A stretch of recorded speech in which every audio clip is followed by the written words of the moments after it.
அஸ்ஸலாமு அலைக்கும் மற்றும் அனைவருக்கும் வணக்கம்.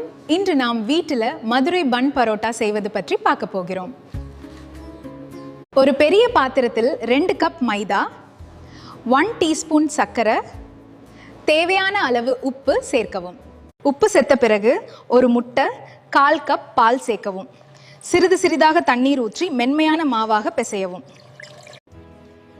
மாவின் மேல் எண்ணெய் தடவி மூடி வச்சு குறைந்தது 2 மணி நேரம் மாவை ரெஸ்ட்டில் வச்சுடுங்க. ரெஸ்ட் வச்சுருந்த மாவை சம அளவு உருண்டைகளாக பிரித்து ஒவ்வொன்றிலும் எண்ணெய் தடவி வைக்கணும். ஒன்றோட ஒன்று ஒட்டாமல் இருக்கும்.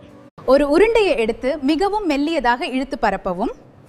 அதை நீளமாக மடித்து பின்னர் சுற்றி பன் வடிவம் போல சுருட்டவும். சுருட்டிய மாவை 15-20 நிமிடங்கள் ரெஸ்ட்டில் வச்சுடுங்க. தோசைக்கல்லை சூடாக்கி சிறிது எண்ணெய் சேர்க்கவும். பரோட்டாவை வைத்து மிதமான தீயில் இருபுறமும் பொன்னிறமாக சுடவும். இப்ப பாருங்க, சுட்டதும் 2 கைகளாலும் மெதுவாக தட்டி காட்டுறேன். எவ்வளோ சாஃப்டா இருக்கு பாருங்க. இதை பிரிச்சு பார்த்தா இந்த லேயர்ஸ் எல்லாம் தெரியும். இப்ப சூடா இருக்கிற இந்த சால்னாவை கிறிஸ்பியான இந்த பரோட்டா மேல ஊத்தலாம். இதோ பரிமாறியாச்சு. கண்டிப்பா ட்ரை பண்ணி பாருங்க. தேங்க்ஸ் ஃபார் வாட்சிங். பாய்.